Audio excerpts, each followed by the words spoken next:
Howdy gamers, it is fabulous to be here with you, the Geek Tavern audience. I am Shill, and I am joined with... the MikeBundy. And you'll notice that Dax is not with us on this episode. He ended up having to work on our normal recording day. He came up to visit us for my bachelor party that MikeBundy had to work for, getting married in March. It's super exciting. We're getting there, but he took the days off Friday and Saturday to come up and see us. And because MikeBundy was working, now Dax has to work. So we're just going to lead the episode ourselves. First and foremost, MikeBundy, how you doing? Well, it's another wonderful day up here in the state of PA. It is beautiful out today. I guess I was out a little bit earlier for an appointment, but that's neither here nor there. So, yeah, I mean, it's been all right. Yeah, I'm doing well myself. I had a pretty good weekend. As I mentioned, the bachelor party went really well. All we did was drink some beers, play some Magic the Gathering, went out for some sushi. It was really fun. Glad we got everybody together. It really got me into Magic for the weekend. I was having so much fun playing that. It's been a while since I've picked up my Commander decks at all, and I've been really, really hoping to dive into that. Dax and I think, played, probably at least 30 games of Magic on Saturday. Yeah. Yeah. I mean, part of me misses playing, but I just couldn't stay in it, money-wise. And right, absolutely. I know you guys play Commander, but, there's still things I would have had to pick up and buy and whatever, and I don't know. Yeah. As you and I have done, well, I've been into it for a while, but you recently picked up on the Pokemon trading card game. Yeah, and we'll talk more about that later. So I'm pretty excited for play that. So for sure. So yeah, lots of fun. I mentioned in our last episode that I had bought Yooka-Laylee for the Switch. So I want to lead with that discussion. I'm having a blast playing that. I recently heard from you guys that you and Dax had both brought this up to me, that a speedrunner completed Yooka-Laylee in 16 minutes. Yeah, and we don't have the name of the speedrunner, but that's just crazy. I've never played the game, but I can't even imagine how you would do that. The speedrunner's name was Carter Freak, actually. He completed the entire game by skipping almost the entire story. Wow. 16 minutes and 40 seconds. That's crazy. Yeah.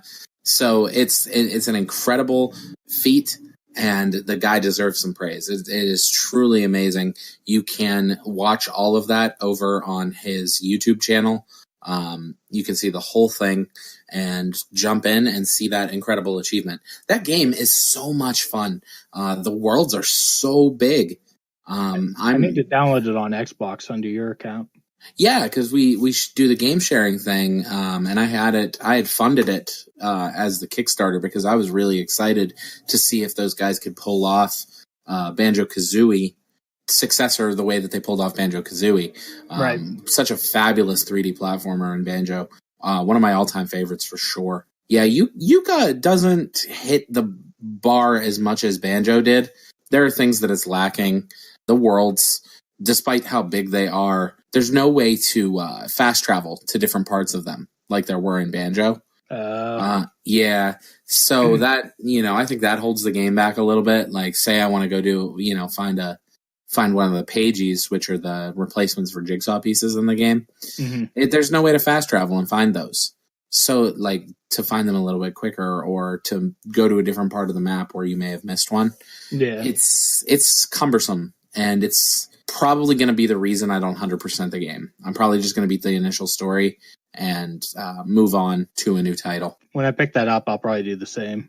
Yeah, it's a fabulous game. I really like it. The music is very similar and reminiscent to Banjo, so it keeps you engaged with it. Yeah. But, we're talking about 3D platformers, and since why don't we jump into the Mario Odyssey Balloon World update? Yeah, so, this came out. I knew it was coming. Yeah. But I really didn't know it had a date. I just saw some people announcing their streams on Discord, and I was like, what, that's out? So I immediately turned on my Switch and did the update and whatnot and jumped in there and started playing it. And it's really cool. You know, you get you can have one balloon on each level hidden. You know, you can hide your own. And then when you want to find them, you know, you talk to Luigi, boot it up and everything, and your friends will pop up first. So you can find your friends' balloons. And I mean, some of these random ones that I've run into, like they must be using glitches. Like on Mushroom Kingdom, you can actually, there's a glitch you can get underneath of the castle. Oh. And you can see, you know, you can put the balloon down in there because there's like a platform you can stand on when you glitch into it. Okay. So you have to do the glitch to get these balloons, and it's just ridiculous. But my curiosity is if Nintendo will fix like the out of bounds balloon thing. Like maybe they'll just make it so that a balloon can't be placed out of bounds, and it'll be a small update like that. Yeah, that'd be cool. That would be cool because, I mean, it is frustrating when you come across one of those glitched ones because you actually get more points and more coins, you know, when you complete 1, 2, 3, when you have a run going on. Okay. And that's another thing is this is such an easy way to get coins. It's crazy. Yeah. I started out with about 1,000 coins that I already had. And, you know, I played maybe 2 or 3 hours, and I've made probably over 10,000 coins. Oh wow! I need to get into that then because I've been buying the the outfits that I haven't bought yet.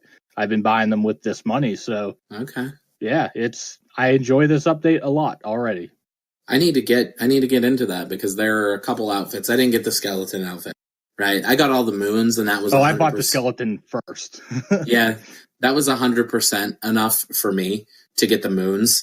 So I cut off and quit playing after I did that.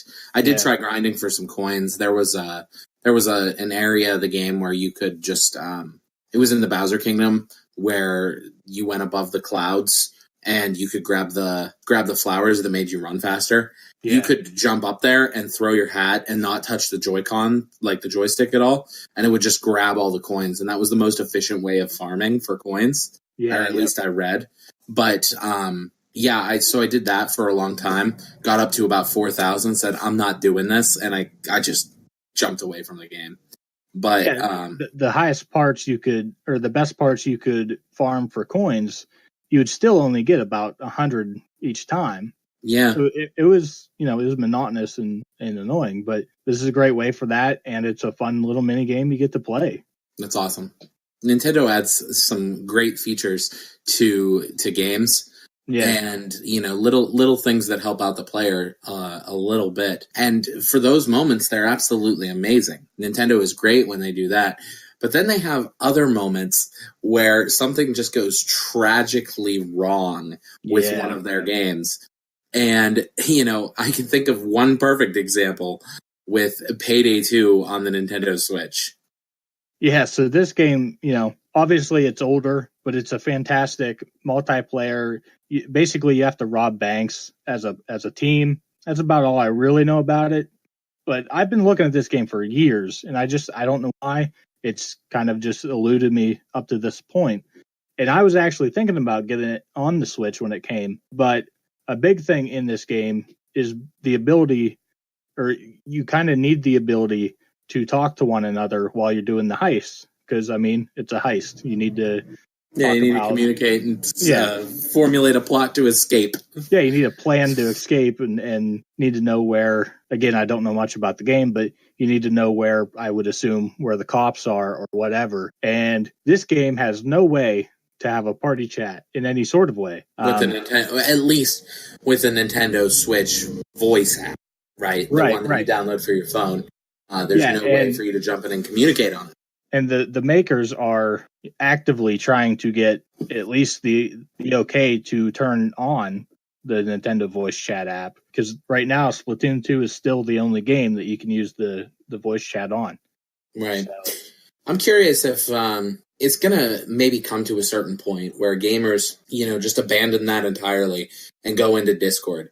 And, I would love to see all of the other gaming platforms like Xbox and PlayStation and even Nintendo move into Discord integration, because it's such an intuitive and brilliant app. It's so popular that we're using it to record our podcast. Right. Right? Like, and it's just it's such a good way for people to communicate with one another. And yeah, it's a great. Why the other guys don't jump into it. Yeah, if it was on Xbox or PS4 and even the Switch, it would be just so cool, because if they also had an app alongside of just voice, if you could use it for what it also is used for, which is chatting with your people in a chat room kind of setup. Right. You get updates, people announce when they're going live on there and stuff like that. So if there was also that part of it along with it, it would be awesome. Yeah. I'm really excited to see the ways that communities evolve and adapt to get around the lack of communication that there is on the Nintendo Switch. Yeah. I mean, it would be awesome, and I know you can do it on the Nintendo Voice app, but even playing Splatoon, if you and I play it, we did turn on we just called each other is what we did. Right. And so yeah, I hope that Nintendo finds a way to kind of remedy this problem that is the Nintendo Voice app. So right. So something else that I wanted to mention that is a little bit more on the negative side of things. How about the fact that Metal Gear Survive did not even touch 5% of Metal Gear Solid 5's sales? So there's a couple reasons for this. The main reason being that Hideo Kojima himself did not, he's not with the company anymore. I honestly don't know what went on there, but I know he's not with them. And so Metal Gear fans already were boycotting this game before it even was more than a thought. They announced it and people are like, yeah, we don't care. Right. Kojima's not there. We don't care. And as far as I know, you don't even run into anybody from the Metal Gear Solid series in this game. And you're basically the bad guy. From what I understand, you're the bad guy and you fight other bad guys. I don't know. I don't know much about it because I watched an hour of gameplay and I didn't care. And in this game, this is what turned me off. And I hate games that do this. And, in Fallout, there's a version of this and I have never tried it. But in this game, you have to literally find food and water, and you have to eat it and drink it to survive. So, Zelda. Well, I mean, that replenished your health. Yeah. You mean you mean that it's a requirement in gameplay that if you don't eat, you'll die. Really? Wow. You don't have to be hurt. That's almost too realistic. Yeah, you'll literally be starving from what I understand. Wow, that's almost too people realistic. Can let me know if I'm wrong, but that's my understanding at the current moment. Yeah. And when you find water, it could have the chance of being not very clean water. So it doesn't do much. It just, I don't know. It's too much for me. Well, that is truly an experience that I don't think I would want to be involved in at all. Yep, not at all. I don't want anything to do with it. But anybody that bought it, at least it's only $40, I guess. Oh, well, that's not a bad price point. I have to say that I'm truly I've never engaged in the Metal Gear Solid series, and I don't have any point of reference to understand how bad of a game this is. Right. Yep. So 5% of Metal Gear Solid 5 sales, though, that's a huge drop off. Yeah, I remember when 5 was coming out. People were losing their minds because it had been a while. It had been since the launch of the PS3, I believe, because Metal Gear Solid 4 was one of the first games for that. Yeah. So, yeah, it's not good. It's not a good day at Kojima. I'll put it that. Yeah. Maybe Konami should sell the franchise. Speaking of selling, I think we should jump into what are you buying? What are you selling? All right. What are you buying? What are you selling? All right, so I have very recently bought into the Pokemon trading card game. I know we mentioned it at the top of the episode. So I've been a Magic the Gathering fan for, several years, but probably about 5 or 6, maybe even longer. Wow. Yeah, probably longer. Yeah, wow. Probably 8 or 9. almost 8 or 9 years. Yeah. Wow. I've been a Magic fan for like 8 or 9 years. And I'm finally branching into the Pokemon trading card game because I've been a Pokemon fan my entire life. And I played the TCG game for the Game Boy a little bit, and I had cards when I was a kid, but I never really played the actual game. I don't know if I knew anybody that played the actual game. I don't either. We all had cards, but I don't think any of us did. I think our buddy Trell in the YouTube or in the Discord chat. Yeah. I think he played the game. I think him and his brother played it. Right. Our good friend Caleb from childhood. I think he played it, but yeah. Other than him, we were I was into Yu-Gi-Oh a little bit when I was a kid. I never played that right. I played it how they played it on the show. You just set a monster down, and that was how you played. But yeah, so I'm getting into the Pokemon TCG. They have a really cool mechanic in that. Whenever you buy a physical pack, you get a digital pack online. So like they encourage you to buy the physical product if you're going to play the online experience. But you know, it seems okay. You get like a login bonus every day. I think you get some coins up to. I think if you get 5 days in a row, you get a pack or something. I think so. Yeah. Yeah. So they encourage you to log in every day. You can do player challenges, which are like trainer challenges. They're CPUs. You can battle repetitively and get prize coins that way, and practice decks and things like that. You can link up with friends and battle them. You can link up with randoms and battle them as well. And it's just a really cool experience. I've thoroughly enjoyed it. Yeah, so I'm buying into that significantly. I've talked to the future wife, mentioned her. Maybe like we could get some packs and maybe like the pre-constructed decks and play it together. Tiff has a deck, so. Yes, and we could all play together. We could do like a big game, where we all fight each other or, try to knock out each other's Pokemon or something. To that extent, everybody takes a turn. I'm not sure how it would work going around a table. I'm not sure, it's something we're trying. I'm sure that the Magic, the Gathering, big games that we used to play where we all fought one another would probably work okay for Pokemon. I would imagine, Moving on into like the selling category, I would have to say that I grew really bored really fast with Stardew Valley. And, part of it's probably my own fault for not keeping up with it and figuring out where to go with the story. So I blame myself more than I blame the developers of the game. People went nuts about how good that story was, but I think I grinded too much towards the farming and trying to make money element of it. Mm-hmm. I just don't. I don't think my heart was as in it as it could have been. So that's maybe I'll pick it back up at some point. But I'm in Yooka-Laylee now, and I'm trying to get to my goal of reading 25 books this year. So I'm working on that as well. Right. So what about you? So buy-in for me is one of the games that you talked about last week that you said we should play together. Yeah. And that is Legends of Zelda Oracle of Seasons. So I've been playing the crap out of that. I'm loving it. One of my only experiences with the old school kind of Zeldas was Link's Awakening. I had that on Game Boy back in the day, and I would just walk around and cut grass because I was like dumb as a kid and I didn't know what the point was. And so thoroughly enjoying that. Another game I bought it when it came out, and it's been out for a couple weeks, is Monster Hunter Worlds. And I had no experience with this game at all. I just knew the premise, from the name. Yeah. Yeah. The only thing I knew was you hunt monsters. But so like my brother loves these games, and he played a couple of them on the 3DS, which I have one on the 3DS. I haven't really started it though.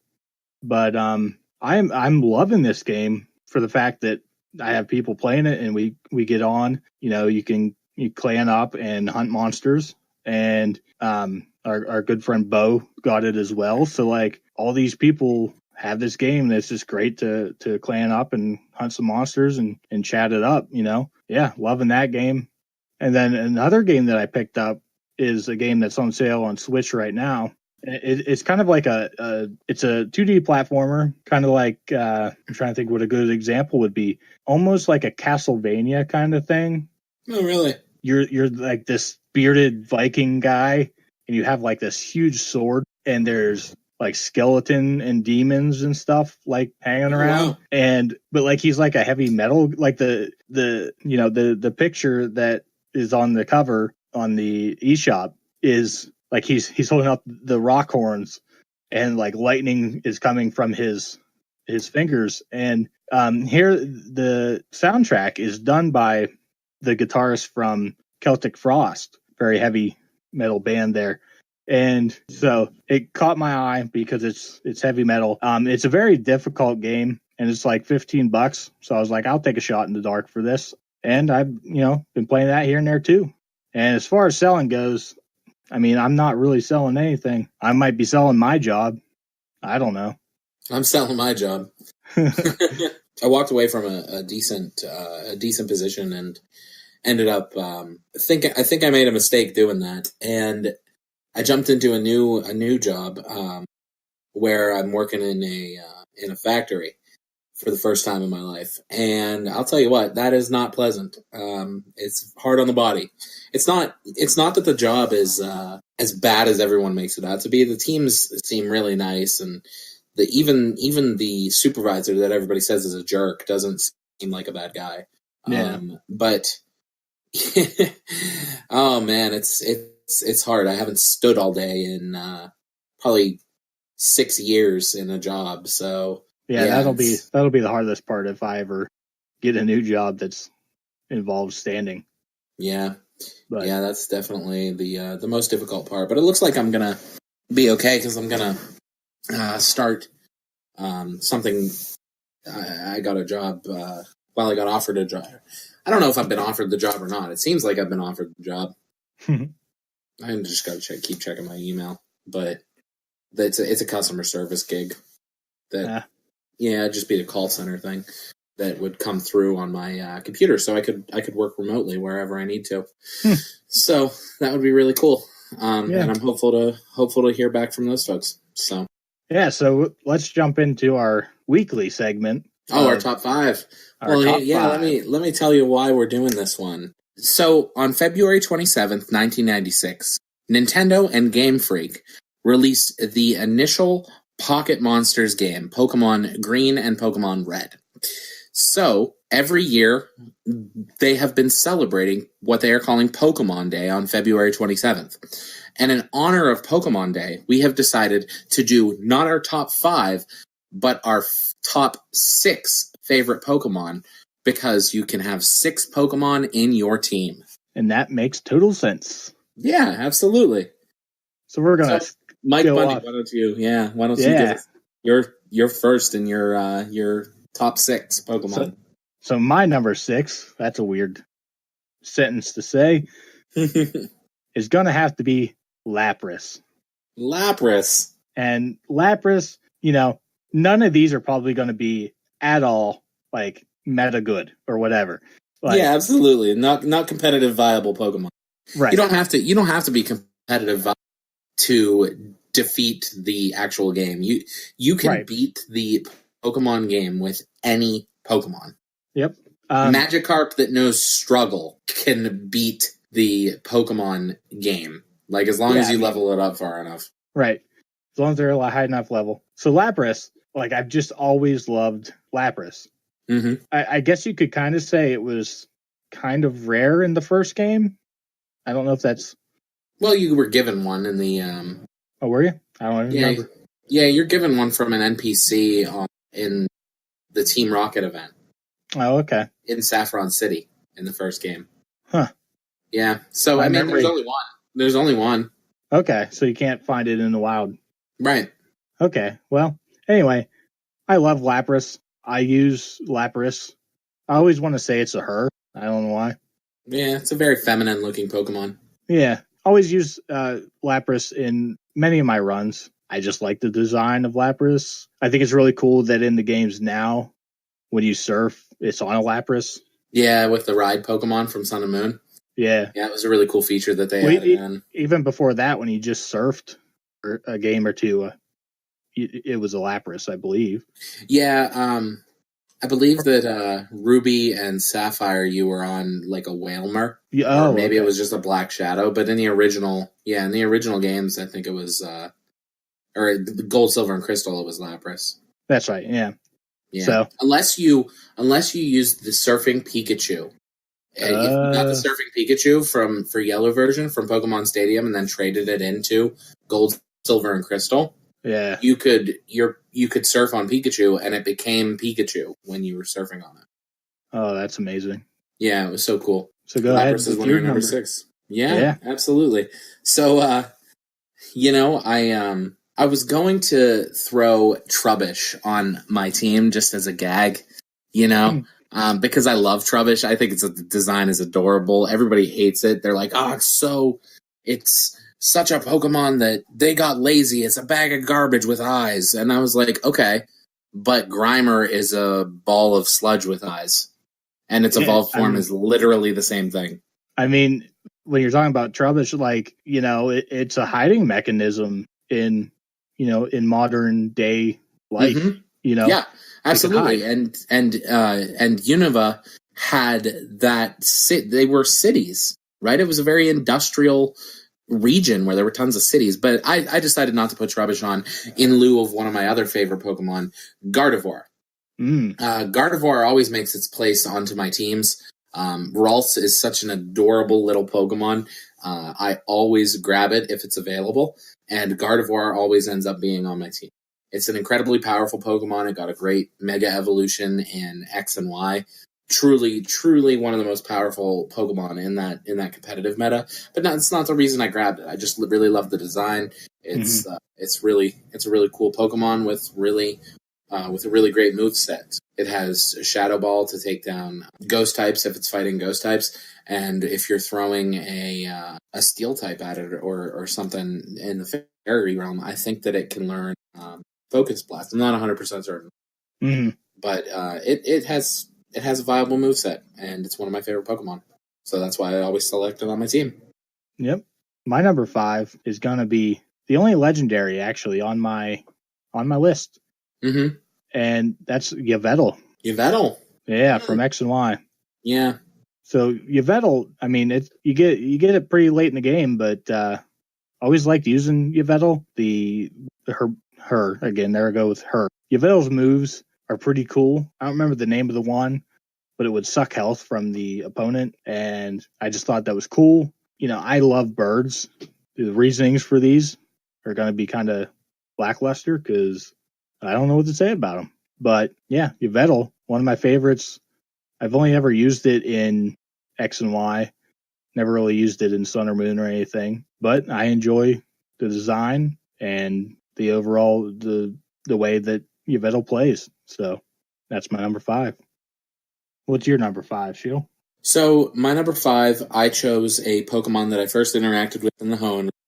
I don't like to admit it much, but there is a Fire-type starter that I like more in the Hoenn region, in Blaziken. Blaziken was a great, viable Pokemon for that region, fighting Fire-type. You could start with Torchic and level it up and everything, and it learns some great Fighting-type moves as it evolves. In that region specifically, there is a Dark-type Elite Four member, and fighting is super effective against Dark-type, so you stick with that. You stick with those Fighting-type moves that Blaziken learns, and it's just fabulous. But I love Blaziken more than I love any other starter in that region. I do go with Trico a lot. It's one of my favorites. Well, the first time that I got Trico, I named it Tree Kill. yeah. But it was Torchic's one of my favorites, and Blaziken usually makes its way onto my team in some way. Its Mega was really sweet. It came as a bonus during X and Y. I think if you pre-ordered or bought within a certain amount of time, you got a Torchic with its Mega Stone as like a mystery gift. Yeah. And it had speed boost so that it got faster every single turn. And that was it was so good in the competitive meta, because Mega Blaziken got some stat stat increases. And I still think it's viable today in the Sun and Moon meta a little bit, the Ultra Sun and Ultra Moon meta. I'm not 100% certain. They do have a lot of fairy types in there, so it is probably a little weaker. But yeah, Blaziken is one of my favorite Pokemon. What else makes your team your number 4, Mike? So my number 4 is going to be a Pokemon that I first encountered in my playthrough of Diamond, Pearl, and/or Platinum, and that's going to be Luxray. Oh, Luxray is an electric cat, and I love the design of Luxray. Anybody that knows me knows I love cats as well as birds. Yeah, I always like to have an electric on my team, electric Pokemon. So basically, Luxray got me away from the stereotypical Pikachu and got me, another Pokemon I can use in that electric spot. So Luxray, I've used them in several runs, and I enjoy, all the he can learn like basically any bite move, like fire. What's it called? Fire bite or Fire Fang, Ice Fang, Thunder Fang. Yes, holy crap! I couldn't think of what it's called. Yeah, Fire Fang. It can use any of the Fang moves, so that helps when you're facing different types of Pokemon. So Luxray almost always makes it in my team. That's why I put him at number 4. Man, I forgot about Luxray. He hasn't seen any. He hasn't seen any spotlight recently. Yeah. I don't think they weren't even in X and Y, were they? Yeah, I used it in a couple runs in that. Oh, really? I mean, maybe I traded it over, but I'm pretty sure I thought they were in there. I must have missed them. But yeah, what a cool Pokemon that I totally forgot about. Yeah. So yeah, the next Pokemon that makes my list is actually the very first Pokemon that I had ever selected, and it's also the very first Pokemon in the Pokedex as well, and that's Bulbasaur. Hey, yeah, I hear you, Charmander guy. The worst of the starters. Listen, Bulbasaur is the best of the starters. One, because it's a leaf storm. That's what I always name it. Ever since childhood, I've always nicknamed my Pokemon. I nickname them from time to time. Sometimes I don't. It's depending on my mood when I start the game. If I name the first Pokemon I get, I name all of the Pokemon I get. If I don't, then I don't name any of them. Right? So I've always named my Bulbasaur Leafstorm. It's the right choice in Red and Blue because the first gym that you fight is a rock type, which is weak to grass, and the second gym you fight is a water type, which is weak to grass. And then you go through Mount Moon, which is filled with rock types. So it is a perfect Pokemon to choose to get you through the first whole hardest part of the game. I think Mount Moon is the most difficult part of that game. Honestly, every single time I go through it, I end up dying and going back to the Pokemon Center. Outside of it, almost every single time. The last time I was playing through Fire Red and Leaf Green, I think it was, I got through Mount Moon, and one of my Pokemon was poisoned, and I ended up dying almost immediately after I came out of the cave. So it was your last Pokemon, and you blacked out? And I blacked out because of poison. Oh, my. I had to go all the way through Mount Moon again and encounter all of those Pokemon again. It was absolutely ridiculous. But Bulbasaur always makes its way onto my list, especially if I'm playing the Kanto games. I always choose Bulbasaur. It has a special place in my heart because it is the first Pokemon I ever chose. Wow. What's next on your team, Mike?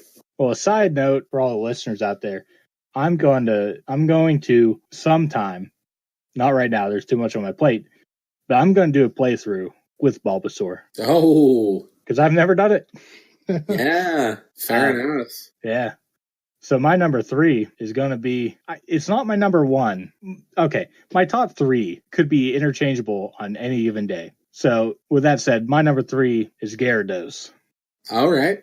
Now, I don't know what it is about Gyarados. It might be the fact that it starts out as literally the worst Pokemon ever made. The most useless, maybe. Maybe not the worst. I don't know.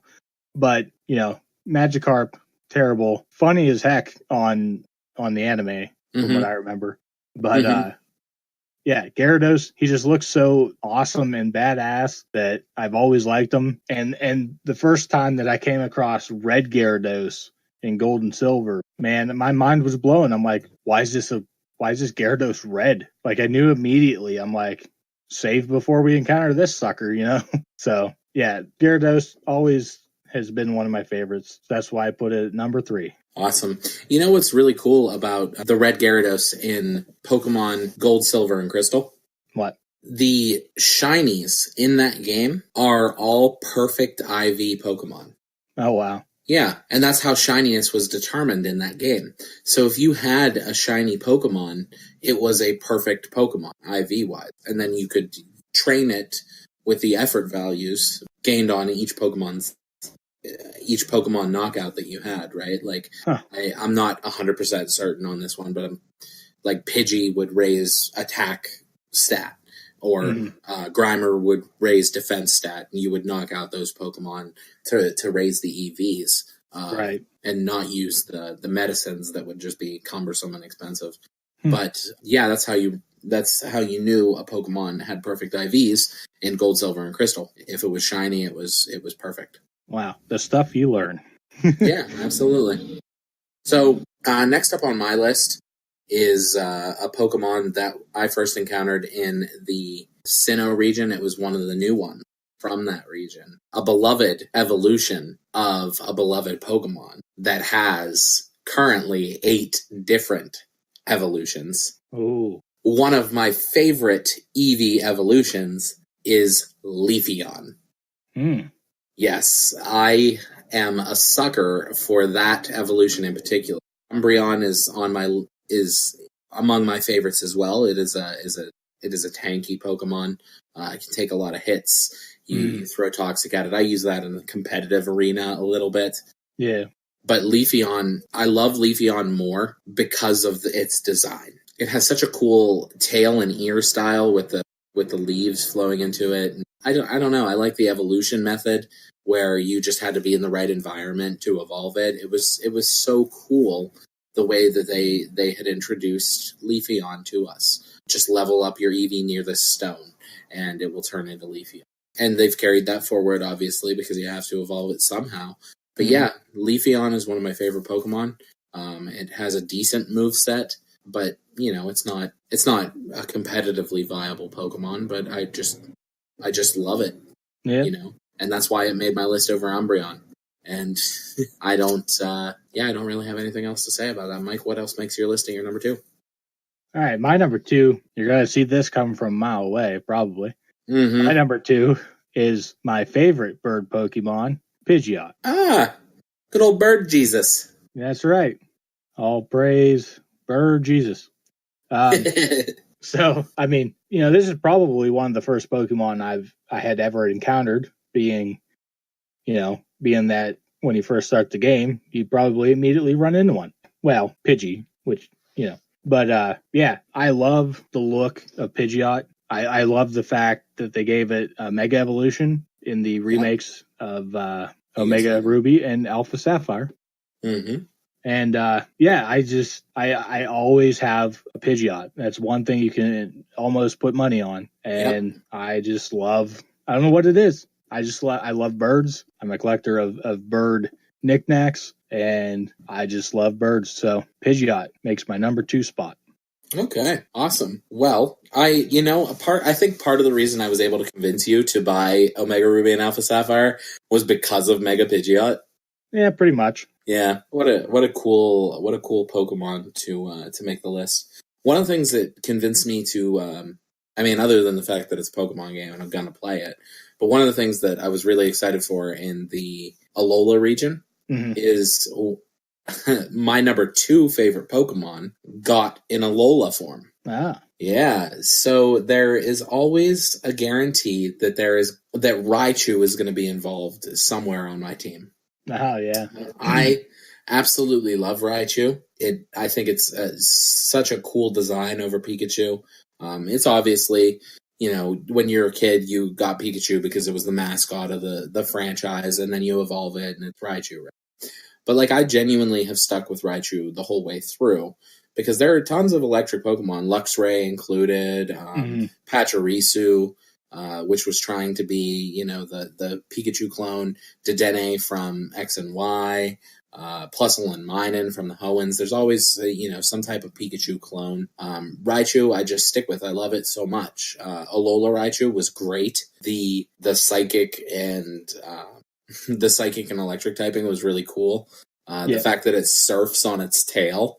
Oh, yeah. Is just so awesome. I absolutely adore that Pokemon.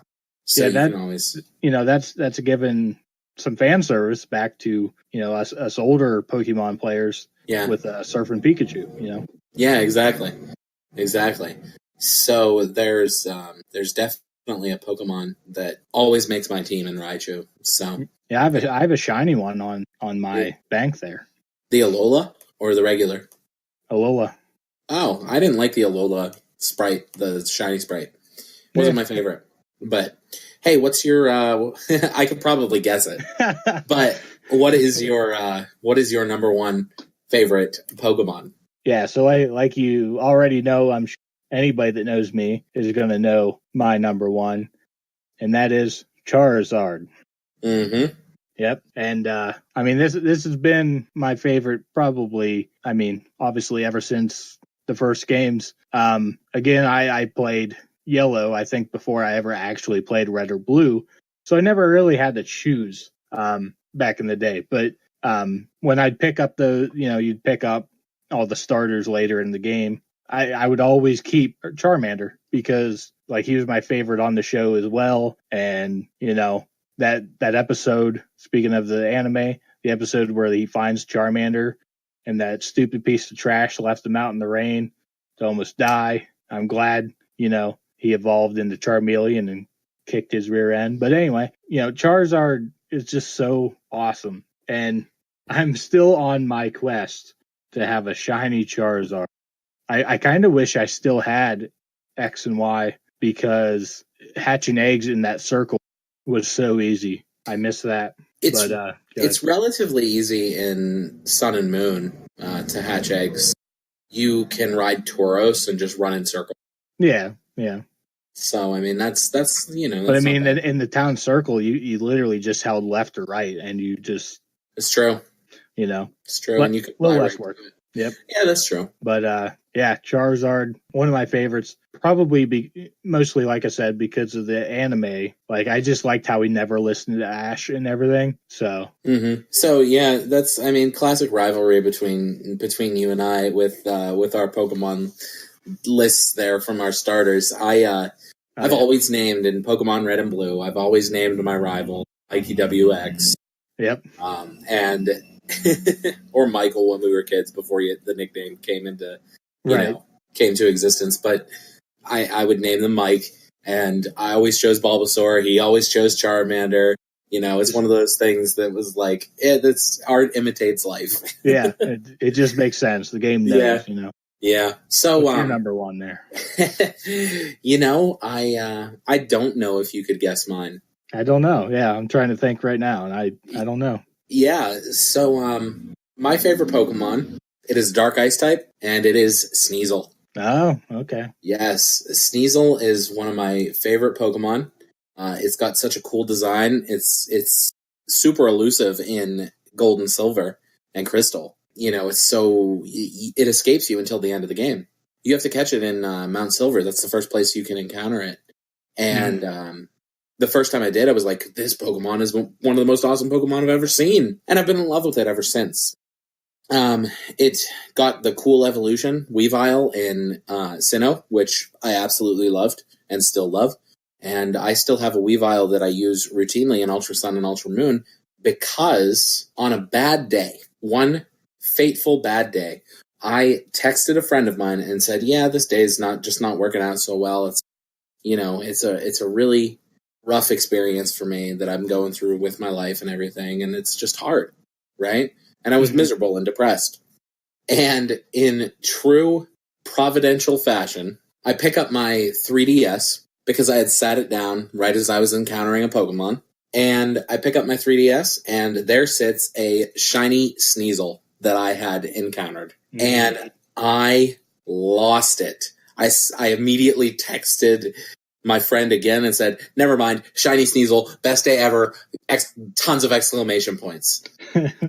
And I still have it, the shiny Weavile. I gave it a golden bottle cap to max out its IVs. I use it as my Pokemon hunting Pokemon, taught default swipe, and I use it to catch things now.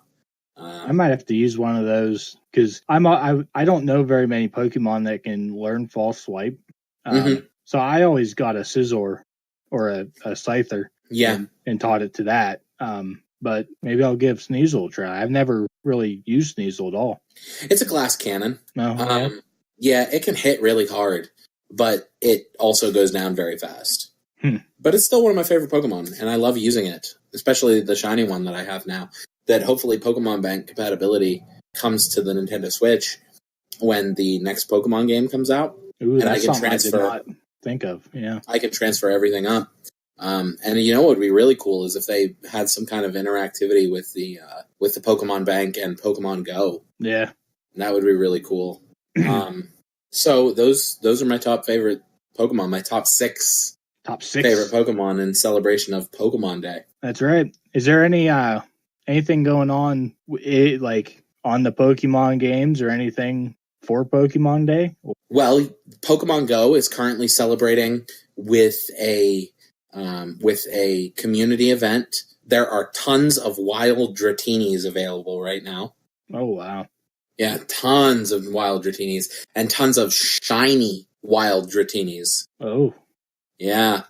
There are shiny Pokemon floating all around in celebration of Pokemon Day. So if you are a Pokemon Go player, jump in and see if you can find yourself some shiny Pokemon. It's about that time of year that I re-download that and start going to the park. I know. The weather is starting to get a little bit better. I think that we could get outside and play some Pokemon Go. Yeah. Adriana has been repetitively throwing in my face that she's beating me in the Pokedex by a lot. Oh, really? Oh, yeah. She didn't stop playing in the winter. She pulls it out and catches Pokemon at any opportunity she can. There's actually a spawner on my house that usually spawns 2 to 3 Pokemon. Oh, wow. And she loads it up, and I don't. Oh, my. Yeah. So with that said, we're going to bring the episode to a close. We'd like to thank the listeners. We would like to say thank you for checking out the podcast, downloading each week, and staying committed. It is because of you guys that we do what we do. We love doing this podcast. It's something that's just so much fun, and we would love to interact with you. You can find me on Twitter at Shill_DS. You can follow the Geek Tavern Twitter at Geek Tavern. And you can also find our Discord link on our Twitter. We would love to interact with you. Mike Bundy, where can they find you? Well, they can find me on Twitter at MikeBundy316, on Instagram at MikeBundy316, and on YouTube, Mike Space Bundy. Okay, awesome. And you can find Dax Hastings, another co-host of ours, at Dax Hastings on Twitter. Be sure to follow him and interact with him. He would absolutely love that. Again, you can find us all at Geek Tavern on Twitter. You'll find our Discord there. Join that, interact with us, and we can continue to bring you guys the content that you love. So that's going to be a wrap for us. Make sure you guys go out there and press start and keep on gaming.